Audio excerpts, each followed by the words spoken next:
So often, wild animals are the casualties of our human existence. Killed for profit. Their habitats under threat, made to live in cramped spaces, poorly fed. They're destined to live out their lives in misery unless someone takes action. Wild Animal Rescue follows the people from the international animal welfare charity Four Paws as they go on daring and sometimes dangerous rescue missions to give animals a better life. In this episode, Four Paws works with other organizations to find new homes for the animals they've rescued, including a new purpose-built sanctuary in Jordan. And it's the first time ever that they have felt the natural earth under their paws. And a rhino orphanage in South Africa facing the constant threat of poachers. But despite the risk and the difficulty of raising these endangered animals, they're managing to successfully return them to the wild. I'm excited to see them be wild rhino family.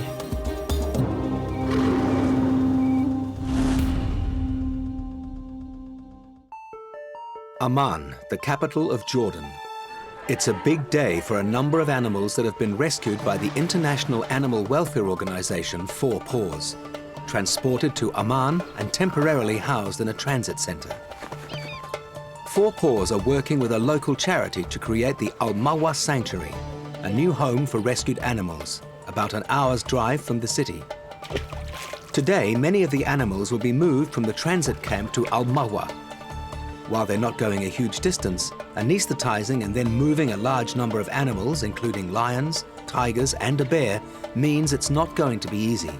We have three teams. We have the darting team under the leadership of Dr. Zain. We have the examination team up, which is with Dr. Frank and his team. And we have a transport or transfer team. Many of these animals Dr. Khalil knows well, having coordinated and led the rescue missions that brought them here, like the two young lions, Max and Mona, originally rescued from Gaza, and now much bigger. I believe they are very, very curious what's going on in the other place. Despite it being only a temporary stop, the conditions here are considerably better than back in Gaza. The center was set up with financial assistance from the Princess Alia Foundation, following local concern about many animals being kept in substandard conditions. We went to the very first meeting. The mayor said, well, there are these zoos that are very bad. Can you do something about those? Yes, of course, we'll try and do something about them. And we had no idea really how to start. And then after that, we heard that Dr. Amir was coming, looking for a regional solution for the illegal trafficking of wildlife. So literally within a couple of days, they've transformed it into somewhere that could receive wild animals. Sort of a baptism of fire in a way. We're thrown in the deep end. At first, Jordan was seen as a transit point. This was like a transit station, and from here we moved the first animal from here to South Africa to Lions Rock. But flying animals the 8,000 kilometers from Jordan to South Africa is expensive and risky. Started the idea why every time when we rescue an animal to move it far away, many thousands of kilometers. And it came the idea that we have to realize a sanctuary which could help not only in Jordan but help in all the Middle East. With the first stage of the project now complete and ready to take in its first lot of animals, it's a historic day for Dr. Khalil and the Four Paws team, and Mahdi, the director of the Al-Mawa Sanctuary. This is our biggest move. This is the first time that something like this has been done, but at least on the regional level. No one before moved that number of animals and those species. It's something that everyone should be proud of to be part of this. Formalities over, they move off to look at the equipment that has been brought in for the move. Dr. Guritz, the chief vet on the Four Paws team, wants access holes in the crates in case of emergencies. Even we have to dart the animal inside for any reason, for not sedation, for giving. We need access with the dart gun. Next, the team visit the animals that are going to be shifted. First, the big cats. The two tigers were rescued as cubs as they were smuggled across the Jordanian border. The 5 lions came from different places and had been introduced to each other to make a new pride.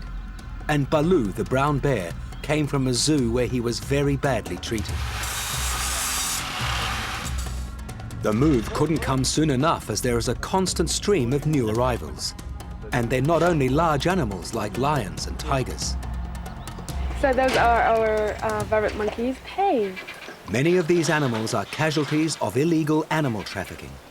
You know, Jordan is the corridor in between different countries, so this is why we are very prone to illegal trade and smugglings through the borders, I mean.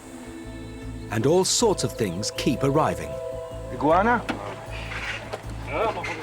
A ranger just came and he has another set of confiscation. We have here green iguana. We're the only rescue center in Jordan and probably in the whole region. So it's like a must that we take all the animals that they call and say, please take it. Because otherwise the animal would die. They've got no option to take it anywhere else. So yeah, even when it comes to reptiles, we do take reptiles. Snakes, crocodiles. Everyone has to pitch in, even Princess Alia herself. 3 small alligators that we had. And there was suddenly a phone call, it was the winter, and the electricity had gone off down at the centre. And of course, they need a lot of warmth. I said, well, you better send them up, and we'll put them in the dining room because it's the hottest room in the house. And the next day, there was someone formal who was supposed to entertain for lunch. I said, well, I can't have them in the dining room because it has alligators and snakes in there. Sorry, crocodiles. I thought this is a little bit bizarre. The Four Paws team are on the road to the new sanctuary 40 kilometers north of Amman. Establishing the reserve required the support of local and international organizations and the Jordanian government, which helped build a new road to allow access to its hilly location. And we have 4 enclosures down, this way. Okay, for the move for tomorrow. A large forest was gifted to the Princess Alia Foundation and provides the perfect setting for the sanctuary. Eventually, it's hoped the new center will become an educational resource for locals and tourists. At the end of the day, the team debrief and go over the final plans for the morning. More important is we work without any stress, really controlled. So we're focusing on doing the procedure well instead of doing as much animals as possible. But a last-minute emergency means the day's not over. An injured fox has been brought into the center. It's still alive, but in a bad state. Highly experienced wildlife vet, Dr. Thomas Hildebrandt, conducts the examination. A trauma, and we were looking for free blood inside the abdominal cavity. We're looking for the condition of the liver. The ultrasound shows the abdominal organs of the fox are all okay, but there are other indications to suggest the fox is in a bad way. That's very obvious. If you first, this eye region is swollen, and if we expose it, you see the sclera is very, very red. And the other, so if it could be also an infection, then the sclera gets also red. But if you check the other eye, it is absolutely normal. Something, an injury, could be a car, could be a bicycle, could, yeah, something. These symptoms suggest bleeding in the skull. They decide to x-ray the fox. Sadly, this confirms the bleeding. Unfortunately, there's little they can do except to keep the fox sedated and hope it survives the night.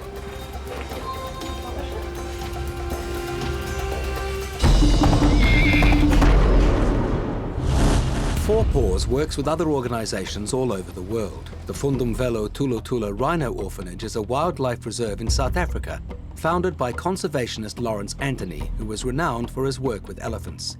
He was called the Elephant Whisperer. He actually lived alongside them for a month every year, and he encouraged a herd of elephants to become established on land he had set aside for them.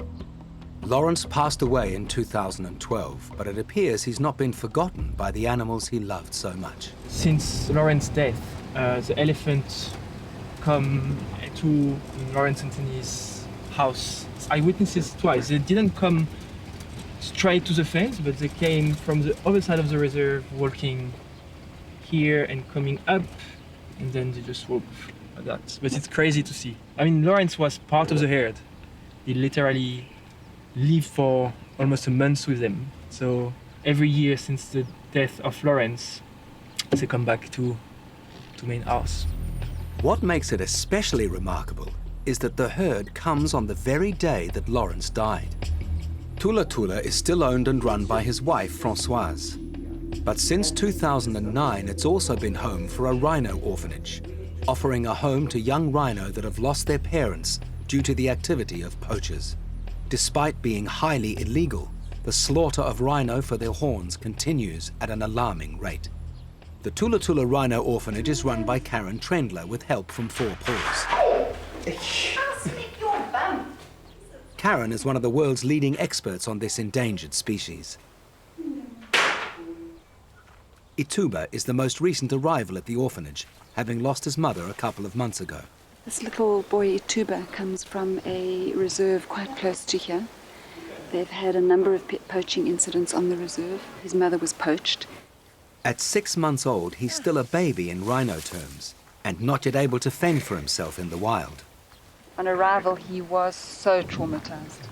He then just hated humans. He was smashing himself against the barriers. And on about the 5th day, he suddenly decided, okay, he's going to accept us. Karen and her team do their best to be surrogates, which means round-the-clock attention, even when he's resting. They're incredibly tactile. So although this looks like bunny hugging and very cute, it's actually a part of giving him comfort and taking him through the trauma. Alison is one of Ituba's 3 keepers, along with Axel and Megan. We're all going to be covered in mud, I can see it. It helps me to get rid of the ticks, protects me from the sun. When I feel hot, I just jump right in here. What makes this orphanage different is that the young rhino have limited contact with only a small number of humans, 3 permanent volunteers plus Karen. Other places tend to have a larger number of volunteers, which can make the rhinos more comfortable around humans. And that makes them an easy target for poachers. Oh, good boy. In the wild, Ituba would be totally dependent on his mother, who would suckle him for up to 12 months and give him constant attention. Oh, you want to play? Izzy, it's me, it's me, it's me. Being a playmate is exhausting work, and not without risk, with Ituba outweighing them and being able to run twice as fast. A few times he caught up with me. I wasn't running fast enough, so instead of running into me, he just cut the corner around me and kept going. So I was concerned for a minute, but he decided, I'm not going to kill you today, Meg. You have another day to live. And I appreciate that. It's so fast! This may look like play, but it's actually an important part of Ituba's rehabilitation, getting him used to interacting with other animals. The aim is to get him in with other rhino or other calves as well, so that he's got companions and he's completely socialized. Every calf that we can put back into the population that can behave and breed as a rhino is a conservation win. Within the walls of this enclosure, Ituba is safe, but outside in the reserve, there lurks an ever-present danger. It all looks peaceful and calm, but in fact the staff and his carers have been on edge. They're on edge because evidence of poaching has been found nearby. At Tula Tula Rhino Orphanage, Karen Trendler and her small team of volunteers raise young rhino like Ituba. You got new teeth coming through. Are you teething a bit? Ituba's mother was slaughtered by poachers because rhino horn is worth astronomical sums to international syndicates on the black market. Currently, it fetches $90,000 per kilogram, which makes it more valuable than gold. In an area suffering from poverty, the ability to earn encourages poachers, but it's the syndicates that make the big money. Poachers are usually heavily armed, making them a threat not just to the rhino, but also to the staff. And there have been post-mortems that we've done on poaching incidents where we have found bullets that have been from 2 or 3 previous poaching incidents. The situation has become so critical that Karen has been forced to call in anti-poaching experts to advise and help improve security. They've looked over the reserve and surrounding area, and what they've found isn't good. 20, 30 snares. Yeah. They knocking maybe 2 or 3 impala when they come in, they load those up, it's close to the road. Then they exit. These carcasses are lying all over the place. So it's close to here? In that valley there. Yeah. Mark has found evidence of game poaching on the reserve. This is a real worry, as quite apart from the destruction or theft of the animals, it's only a small step for them to go after one of the valuable rhinos. There are already guards on the reserve, but Mark is suggesting a more hard-nosed military approach. Never been one for guns and weapons, and I've always sort of steered away from them. But for me, this morning, standing in the kitchen, just having like all the camouflage and the weapons around, there was this strange sense of safety. Despite feeling safe, Karen's not comfortable with more guns and guards. For you guys, it's life. For us, we don't go into this to be weapons and thinking like criminals and snaring. You go in because you love animals, and you're suddenly forced into thinking a different way. Karen thinks she has good reason to fear for her rhino's safety, especially in the wider reserve, where one of the adult rhinos has a strange injury to one of its ears.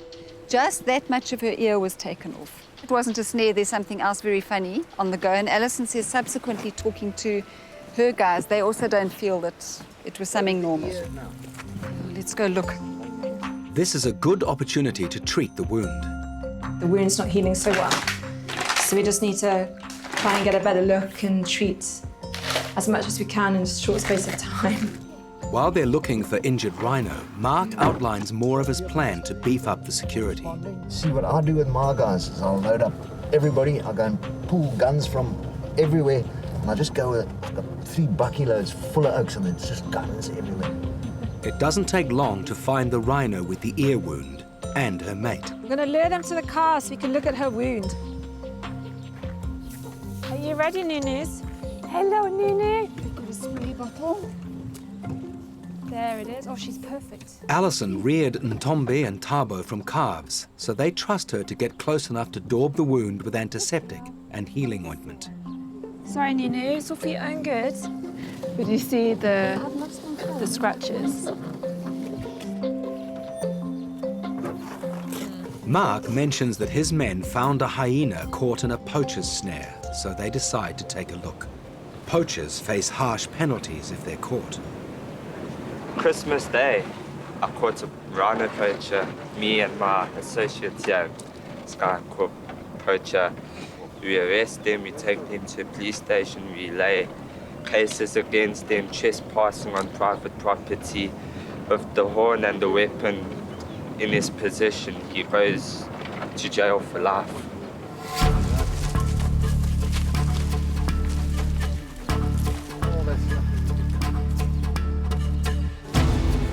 Oh, no. He suffered, this poor boy. He fought like...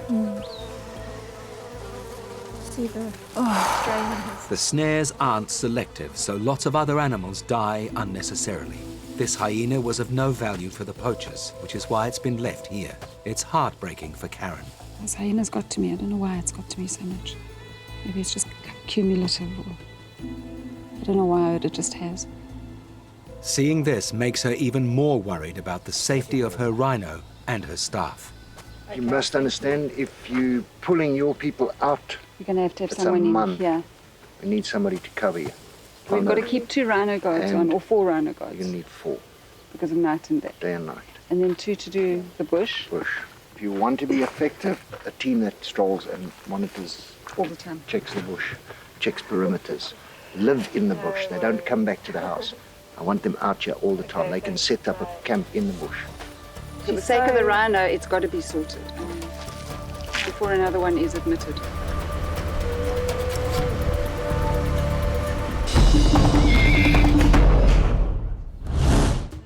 At the Jordan Transit Center, the 4 Paws team are up early preparing for the long day ahead.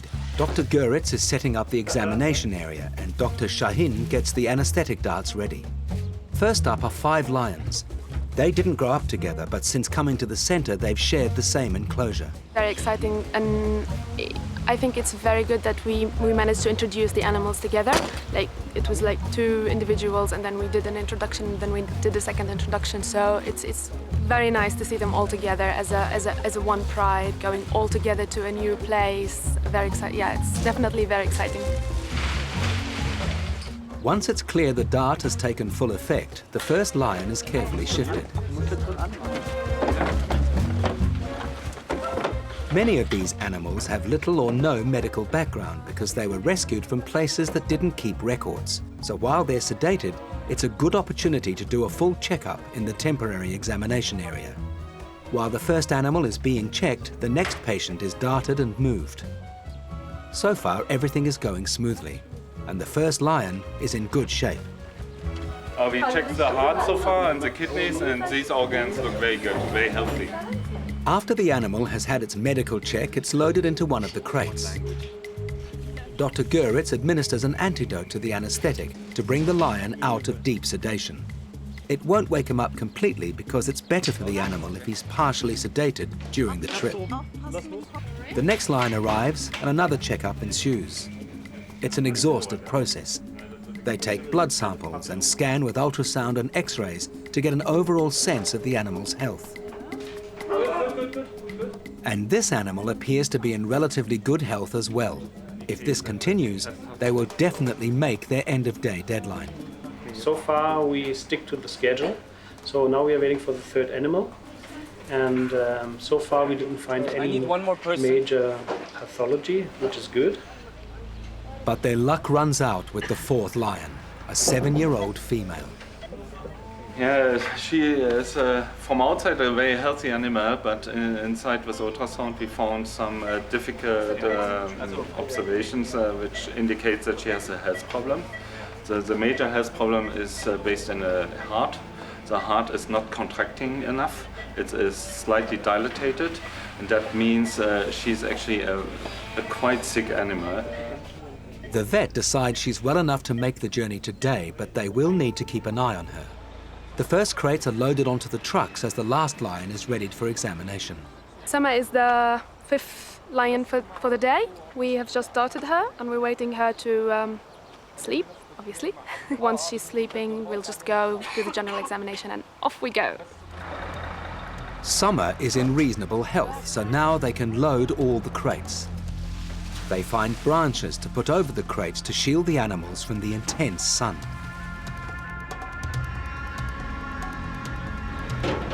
Their destination is about an hour's journey from Amman, up in the mountains. But just when everything seems to be going according to plan, the truck driver reports a problem with his brakes. With the road being relatively steep, he can't go on until they're fixed. This is a real worry.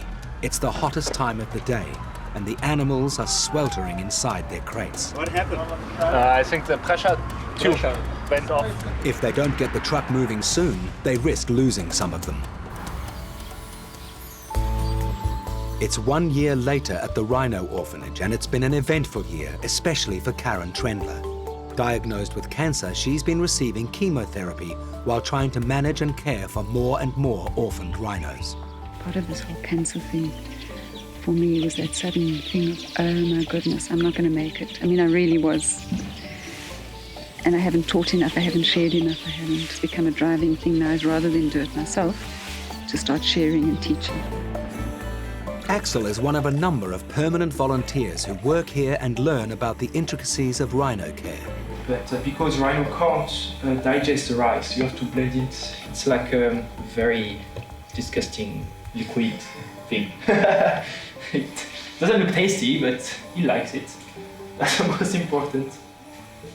That's all Karen's expertise. Axel has become particularly fond of 2 black rhinos. Black rhino are very inquisitive, curious, and very, very clever. That's crazy. I mean, they talk much more. These ones, they just, Storm, for example, just talk all the time to you, just come to you and see where you are and just start to like that, you know. So Karen says they talk about the weather. Nandi came to Tula Tula when she was about 2 months old, after her mother had been killed by poachers. Then a week later, Storm arrived. Yeah, we are going to give them milk because they are hungry. 2 little miracle black rhino. Yes, you want. So that's Storm. At first, Storm was very sick, unable to hold down food and losing weight. It was touch and go, but after keeping him in isolation with round-the-clock nursing, he started to improve. Just saying to Axel, there's something so relaxing and comforting just listening to them eating. It have to be my favorite too. With the black, you like it? Have to be my favorite. Rhino have acquired the reputation of being unintelligent, but Axel has discovered that Nandi and Storm are actually very smart. And one thing I was very surprised is they were around 4 months old. And they were in the neonatal unit, and we had to close the barrier. It was a system with a latch to lock it. And I don't know how, one morning I woke up with a rhino next to me. I was just, what happened? I'm sure I locked it. And during the day, I saw that both of them understood that it was a latch, so with the top lip, they were just lifting it and just come walk around. It's very clever, you know. Another recent arrival has made friends with the dog. Her name, Mokosi, came after a chance meeting with Zulu royalty at a petrol station. She was a very sick little calf, and Karen was transporting her to the orphanage. And we were at the garage in Pongola, and these Zulu royal family came across. And they said, well, what have you got in the vehicle? And we said, a rhino. And they explained to us that the Zulu royalty is linked with rhino. And they said, could we have the honor of naming her? So the Zulu queen named her Mokosi, which is leader. As if a dog and rhino aren't unusual enough playmates, Mokosi's best friend is a hippo. Charlie, the hippo, his pod just left him completely. He was abandoned. And they couldn't work out what had happened. And when he was brought into us, he was also really, really tiny. And we had them in the same room the night that she arrived, with a barrier between them. And little Mokosi just would not settle. By 3 a.m. in the morning, I was absolutely frantic. She was just beside herself. So I took a chance and dropped the barrier between the hippo and the rhino, and they went like this, lay on the mattress, and that's been ever since. Charlie, really? Axel's getting their dinner ready, but it appears they're in no rush to eat. What lies beyond the gate seems to be of more interest. Karen's efforts to persuade them to come back to the main house don't seem to be working. Neither does Axel's unusual suggestion. Going to tickle your bum. Rhino and hippos have poor eyesight, so neither Mokosi nor Charlie are likely to see a milk bottle from that distance. But they both have a very keen sense of smell, and eventually they realize food is on offer.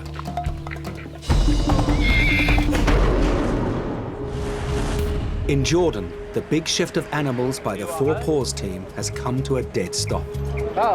As usual, something expected is unexpected we see all the time. So everything was fine, and now we have problem with the brake, so the pressure. So we have to stop, and the driver tried to repair the car. I hope in the next few minutes we will move. It's the middle of the day. There's no shade, and the team are getting worried about the welfare of the animals inside the transport crates. So we're cutting some grass or some branches to cover the crates. So it's not an ideal situation for the animals. But there's a distinct lack of trees and bushes on the side of the road. The Four Paws team gives serious thought to using large bunches of carrots instead. And just when the carrot seller is thinking it could be a very successful day, the brake problem is fixed and the truck is off again. Very good, very good. Thank you, thank you.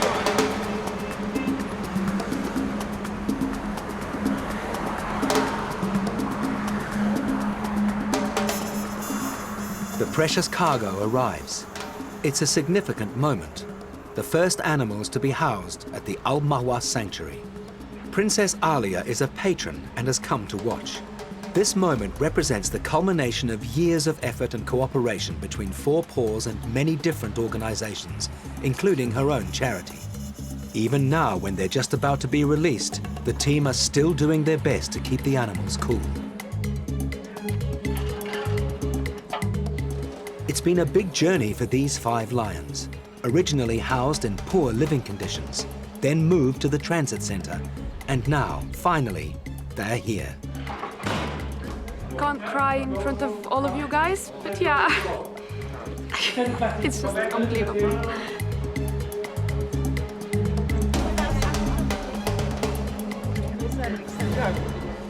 "5:40 we left. Very long day, but I'm happy that the 5 lions are endally safe here with some logistic troubles on the road, with the truck, with some complications. But luckily we are here now, and with effort, big effort from the team, I believe the team succeeded to release the first 5 lions, and it's a great day for all the team here. So we're very, very happy for the success till now.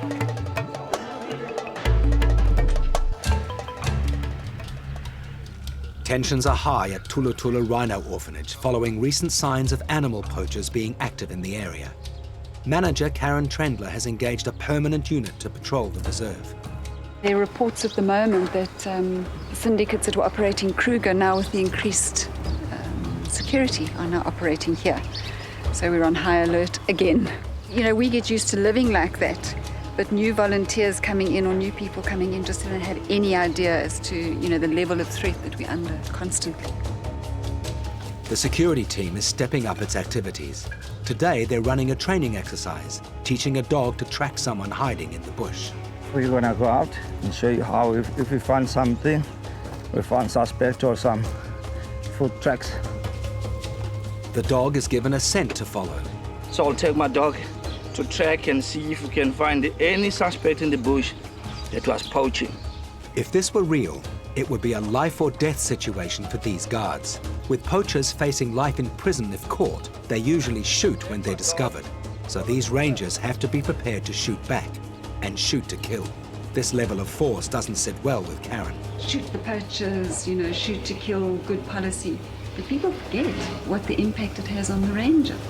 That he's taken someone's life, that he's been put into a position where he's had to protect his own life by shooting someone.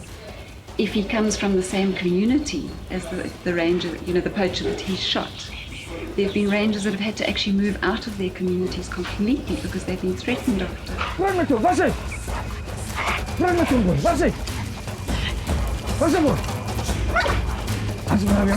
It doesn't take the dog long to find the pretend poacher in a tree.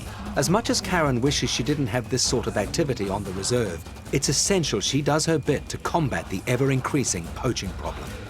And even in South Africa, people are actually unaware of how serious the problem is. We've got transnational organized crime on an incredibly big level operating in this country. It's a war. It changes the situation. And even more frightening than that is it's not just rhino. The illegal trade in wildlife, the poaching of wildlife and wildlife parts on a global level is almost equal to the drug and the weapons trade.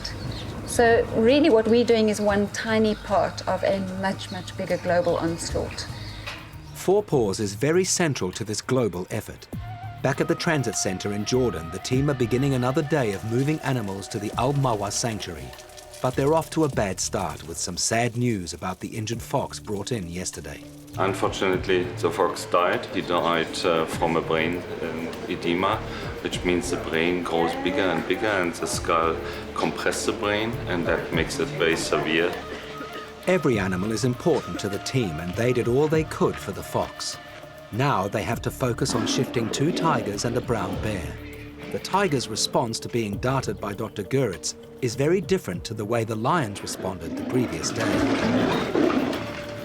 So I guess it was a real proof that tigers are have more temperament than lions, so yeah, a little bit more suspicious. Once the first tiger is anesthetized, it goes for a medical check. These 2 tigers were victims of a smuggling operation when they were small cubs. Customs officers found them hidden in a cat carrier, covered in feces, dirty and very aggressive. They've been at the center for more than 2 years now. The first one appears to be in good health. The second tiger has been darted and is ready to be brought in for its checkup. And he will be followed by Baloo the bear. Baloo was spotted languishing in pitiful conditions in a local zoo by one of the co-founders of the Princess Alia Foundation. She saw Baloo and she came back and she said, "You've got to get that bear," because, you know, he's just, it was such a sad situation. One dart doesn't seem to have much effect. The dose wasn't enough, so we had to administer a second dart so he can sleep. He's quite fat, that's why. So the problem is that if you don't know the animal and the background of the health status, and if you don't know the exact weight, it's hard to calculate the exact dosage. And that's the reason why you start with the minimum doses, maybe sometimes if you're not really know the animal, and then you have to take into account the body weight and sometimes if the needle hits a fat pad, then it takes much longer the induction. So the ideal thing is the needle goes straight into the muscle, and then the induction time is much shorter. Eventually, the second dart takes effect. Once Dr. Guritz is satisfied Baloo is asleep, they have the challenge of moving him. Not an easy task when he weighs at least 3 times the weight of an average man. More tranquilizer is given to ensure Baloo doesn't wake up.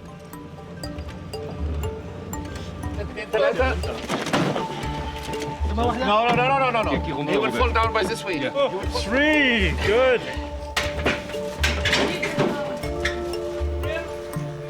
And then he's given a comprehensive medical examination, including an ultrasound of his chest cavity.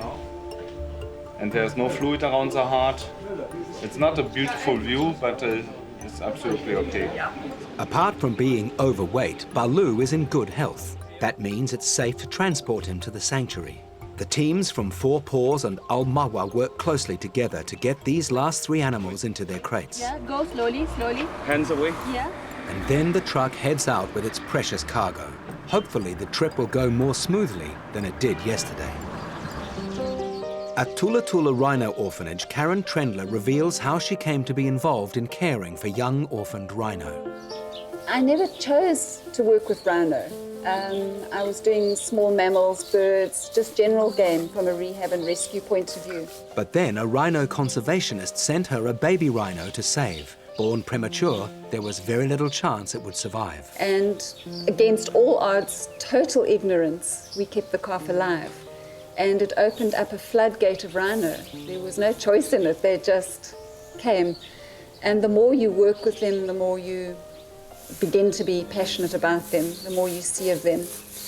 And then when you see them being poached at the rate they are, when you see the brutality, when you see their numbers dropping, it becomes more than just a passion for them, it becomes an absolute fierceness, a desire to protect them. So it's about protecting them now, but also thinking in the future. Can you imagine saying to kids, sorry, we let the rhino die on our watch? This morning, Charlie the hippo and Mukosi the rhino are receiving their regular skin treatment. In the wild, they would be getting mother's milk and they'd be having proper mud baths and under normal conditions, so the skin is okay. Once you bring them into a captive situation and they're not out in the wild and they're under infrared heating, the skin dries quite a bit. So we give them the aqueous baths and we do regular rubs. It's actually very calming and very relaxing for the rhino. And anything that you can do to keep their stress down and make life more pleasant, the better weight gain they get and the happier they are, the better the long-term chance is for us putting them back into the wild.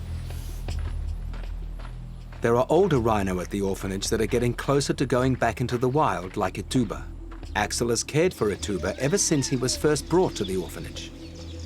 My first orphan rhino, so yeah, it's a special boy. Ituba, for the first 4 months, you have to spend all the time with them because in the wild they got the mom, it's the big protection, so when they are scared they got this big tank to protect them, so they always seek comfort at a small age. So yeah, that was a quite traumatized baby, but after a few months, yeah, he was fine. He started to grow up and he was more independent.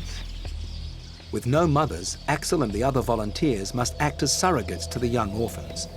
Not surprisingly, a strong bond forms between human and rhino. However, it can't be allowed to last too long if that animal is ever going to fend for itself in the wild. And now we arrive at the stage he's been introduced to this 3 rhino and he doesn't want me anymore. He's the big male, so yeah, he just wants me out, which is good. Karen's ultimate aim is to return each of her orphan rhinos to the wild. There's a huge concern when you're rearing rhino. You have to try and find that balance between giving them appropriate mothering and comfort, which entails bonding, having a human bond with that calf.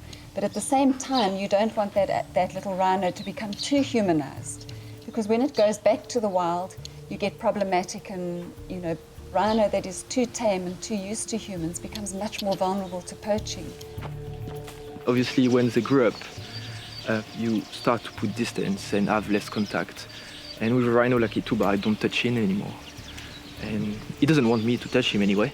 He will just knock me away.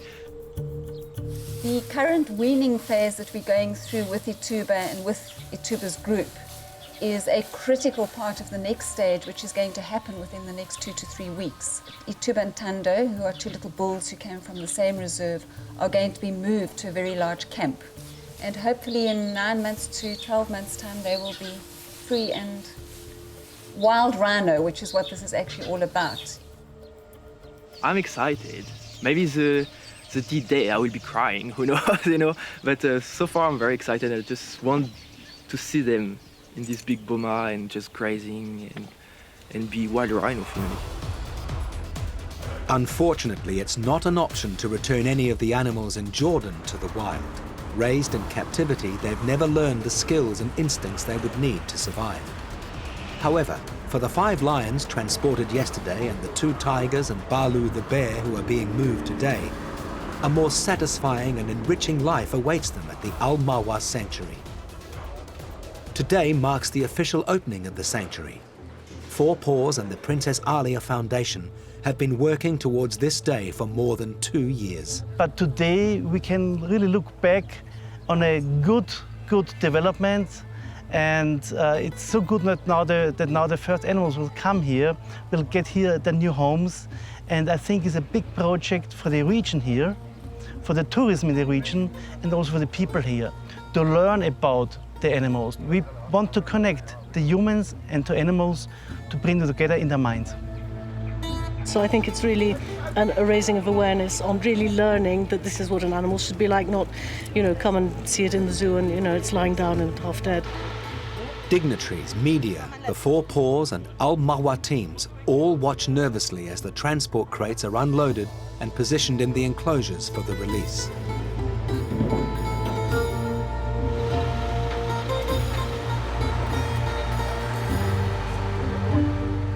Before long, the first tiger comes out. He's still feeling the effects of the sedation. Balu the bear plays it safe, giving his new surroundings a cursory once-over before retreating back into the privacy of his crate. There were a lot of people around, talking, chatting, whatever. So that was not easy for him. And bless him, he's got a point, I think. The second tiger shows no ill effects from the trip. Clearly, he wasn't happy with the indignity of being cooped up in a box and wants everyone to know it. It will take several days before all the moved animals settle properly into their new surroundings. However, this has been a very successful start for the new Al Mawa Sanctuary. I left all my studies in London just to come and be part of that. So I have huge respect to what Al Mawa is doing. It's not easy to be in the region and be alone, where the only, like Al Mawa is the only sanctuary in the whole Middle East. I have seen miracles here coming true, so no, I have huge respect to this organization. And I'm very happy to be part of it. I mean, I'm blessed. 5 lions, 2 tigers and 1 bear could also be feeling very blessed to be at Al Mawa. It's the first time that they have smelt a tree rolled in the earth, smelt real nature around them. It's the first time ever they've been off concrete. And to be a part of that, to help in making that happen for any living soul is really such an honor. Look at that.